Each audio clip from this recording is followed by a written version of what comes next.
ब्रह्मपुर सहर को स्वच्छ और सुंदर भाव गढ़ी तोलिबा केवल प्रशासन दायित्व नुहे जड़े साधारण नागरिक कर्तव्य आउ ये दायित्व को कर्तव्य भाव ग्रहण करछि ब्रह्मपुर टीम क्लीन सिटी। देखो सहर स्वच्छता निर्मल एवं विकास और परिवेश स्वच्छ परिवेश सृष्टि करवा केवल प्रशासन सरकार समाज दायित्व नुह समस्त व्यक्तिगत समस्त प्रत्येक व्यक्ति दायित्व ताकू आधार कर जिते कोविड आरंभ है कोविड समय आम जो देखिलु समस्त बर्तमान से घरे रही दीर्घ 7 वर्ष पर अर्थात 2019 मसीह से आम मन को आसीला जे एबे गोटे प्रकृष्ट समय आम बर्तमान सहर को जदि स्वच्छ सुंदर करार अच्छी तो यहीटा ही प्रकृष्ट समय यही ही आम आरंभ करवा आमर मात्र जड़े 2 जन 5 जन आरंभ होता बर्तमान 70 जन प्राय है पूर्व अनेक थे आम प्रथम कार्य थिला सहर जो रास्ता कड़र प्रमुख जो रास्ता अच्छी तार उभय पार्श्व जो कांथरे प्राचीर जो पोस्टर सब लगा व्यावसायिक पोस्टर सब लगा से गुड़ा हटैकी सहर जमी गाँ सुंदर तोठू जना पड़े से भाव सहर जो उभय पार्श्वर रास्तार पोस्टर चिरागला तापर आम देखिलु आस्ते आस्ते सहर समस्त कांथ साही गलीर कांथ को आम पोस्टर मुक्त करदेलु तापर देखिलु सहर मध्य प्रमुख जो छक मानक महापुरुष मान प्रतिमूर्ति थिला ताकू सफा कलु तापर देखिलु सहर भितर अनेक गुड़िए निराश्रय असहाय मानसिक विकृत व्यक्ति माने बोलुचंदी सेमानंकु आमे उद्धार करके सेमानंकु थैथान करिया व्यवस्था कलु ता परवर्ती समय जो रास्ता घरे जो दुर्घटना होती से उठाई पाई कहीं आसुन आगू आसुन से किभली भाव नहीं कि मेडिकल निकटतम मेडिकल अंत पहुँचू से व्यवस्था कलु यही भाव सहर और सहर पर उपखंड उपखंड पर जिला और जिला पर बाहर जिला को जाकि आम कम कलु या द्वारा आम संख्या जो बढ़ला यह नुह या द्वारा अनेक अनुप्राणित हेले बहुत संगठन बाहर आप देखुए विभिन्न स्थान में एभली संगठन आगू आभिन्न कार्य से हाथ को नहीं तो ये जो कार्यक्रम आम दीर्घ 7 वर्ष धरी रही जारी रही आमको बीडीए कहतु बीएमसी कहतु जिला प्रशासन कहतु समस्त सहयोग मिली जद्वारा आप देखुए बर्तमान जो मैंने कांथरे बेआईन भाव निजर व्यावसायिक पोस्टर मार्चंती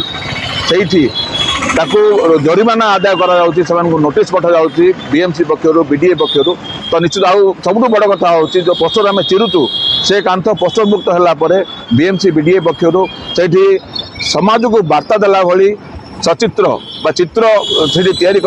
द्वारा जो मैंने चित्रशिल्पी अच्छा चित्रकर मैंने से रोजगार मिलला बर्तमान सहर स्वच्छ सुंदर देखा पाऊँ किंतु ये जो गैप अच्छी 7 वर्ष भितर आम देखु आम सफा कर जाऊँ बीएमसी चित्र कर जाऊँगी ये भितर किसी स्वार्थपर व्यक्ति अच्छे जो व्यावसायिक प्रतिष्ठान अच्छा से निजर पोस्टर मार्चुँच कि आम से तागिद करूँ से आह्वान दौचु तुम लगे लगे जीव आम काढ़ी काढ़ी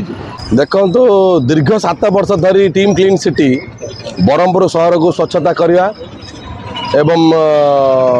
जो सरकारी जगार हो कि ना बेसरकारी जगार कि एडवर्टाइज मारिक निजर फायदा कर सफा करवा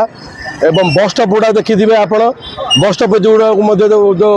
आवर्जना अलिया आवर्जना कर सफा करवा खाली ब्रह्मपुर भितर सीमित होकर रही जाए टीम क्लीन सिटी सहर बाहर को जाकर अन्य सहर में जमी हिंजलिकाटू कहे छत्रपुर कहे गंजाम कहे गोपालपुर कहे ये पाखापाखि 10 खंड सहर में टीम क्लीन सिटी कला आर एमती प्रभाव पड़ा अन्य सहर में आमको देखिए अन्य मैंने सचेतन हेले आछि मात्रा कार्य कले किंतु आम समस्त को वार्ता देवु आजिका दिन में टीम क्लीन सिटी 7 वर्ष पूर्ति अवसर में जे प्रति सहर में एमती टीम क्लीन सिटी बाहरतु सचेतन हूँ अन्य मानू सचेतन करूँ सरकारी बेसरकारी संस्था मानू सचेतन करातु यही प्रकार व्यवस्था भितर आगू बढ़ापी समस्त नवेदन करूँ खाली तो स्वच्छता ऑर्गेनाइजेशन कराऊनी ये कम अनबरत चली प्रति रविवार दिन नालिया टी सार्ट पिंधे आउ समस्त आसिक मिलमिशि कम करेंगे ये गोटे दिन 3 घंटा समय सकाल सकाल दौरान आउ देखिए भितर आमर आई कैंप कराई बॉडी डोनेशन कराई आखि डोनेशन कराई एमती गुड़ाए डोनेशन कम आमर महान महान देखी टीम क्लीन सिटी वाला टीम क्लीन सिटी अभियान 7 वर्ष तक आरंभ होता बर्तमान आम कंटिन्यू चली साप्ताहिक कार्यक्रम ब्रह्मपुर सहर को सरल सुंदर करने जो कांथरे जो पोस्टर मारुंट अनअथराइज पोस्टर ताकू जो रिमूव कर दायित्व नहीं एमर निराश जो मैंने अच्छा ଆଉ କୁକୁର ଅଛନ୍ତି, ବାୟା ପ୍ରଜାତିର ଯେଉଁମାନେ ଅଛନ୍ତି ବ୍ରହ୍ମପୁର, ସେମାନଙ୍କୁ ସବୁ ରେସ୍କ୍ୟୁ କରାହେଇଛି। 110 ଜଣରୁ ଉର୍ଦ୍ଧ୍ୱ ବର୍ତ୍ତମାନ ରେସ୍କ୍ୟୁ କରାହେଇଛି। ଏବେ ଆପଣ ଦେଖିବେ ବ୍ରହ୍ମପୁର ସହରରେ ବାୟା ପାଗଳ ସଂଖ୍ୟା ବହୁତ କମ୍ ଅଛନ୍ତି। ଏଇଟା ହେଉଛି ଟିମ୍ କ୍ଲିନ୍ ସିଟିର ଅବଦାନ। ଏଥିସହ ମୁଁ ଗୋଟେ ଜିନିଷ ଅନୁରୋଧ କରିବି, ବ୍ରହ୍ମପୁର ସହରବାସୀ ସମସ୍ତଙ୍କର ଦାୟିତ୍ୱ ରହୁଛି ଯେ ନିଜ ନିଜ ଏରିଆରେ ହଉ, ନିଜର ଘର ପାଖରେ ହଉ, କାନ୍ଥରେ ଯଦି ଆପଣ ଅନ୍ୟତ୍ର ଯଦି ପୋଷ୍ଟ ଦେଖୁଛନ୍ତି ନିଜେ ବାହାର କରନ୍ତୁ। ଏଇଟା ସମସ୍ତଙ୍କ ଦାୟିତ୍ୱ ରହୁଛି। ଆମେ ଟିମ୍ କ୍ଲିନ୍ ସିଟି ମାଧ୍ୟମରେ ସବୁଆ କାର୍ଯ୍ୟକ୍ରମ କରୁଛୁ, ପ୍ରତି ରବିବାର କରୁଛୁ, ହେଲେ ମଧ୍ୟ ସମସ୍ତଙ୍କର ଦାୟିତ୍ୱ ରହୁଛି ସହରକୁ ସୁନ୍ଦର କରିବା, ସମସ୍ତଙ୍କ ଦାୟିତ୍ୱ ରହୁଛି। ସେଥିପାଇଁ ସମସ୍ତେ ଆଗକୁ ଆସନ୍ତୁ, ଏମାନେ ହୁଅନ୍ତୁ ଏବଂ ସହରକୁ ସୁନ୍ଦର କରିବାରେ ସମସ୍ତଙ୍କ ଯୋଗଦାନ ନିହାତି ଆବଶ୍ୟକ।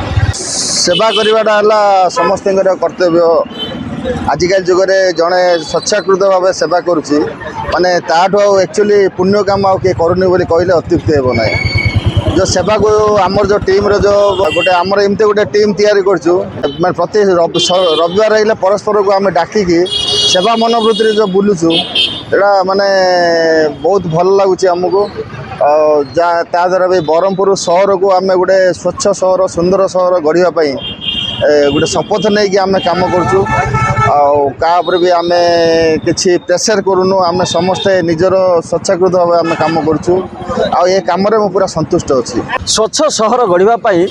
ସମସ୍ତଙ୍କ ସହଯୋଗ ଆବଶ୍ୟକ। ଟିମ୍ କ୍ଲିନ୍ ସିଟିର ଏ ସେବା କାର୍ଯ୍ୟ ଆପଣଙ୍କୁ କେମିତି ଲାଗୁଛି କମେଣ୍ଟ ମାଧ୍ୟମରେ ଜଣାନ୍ତୁ।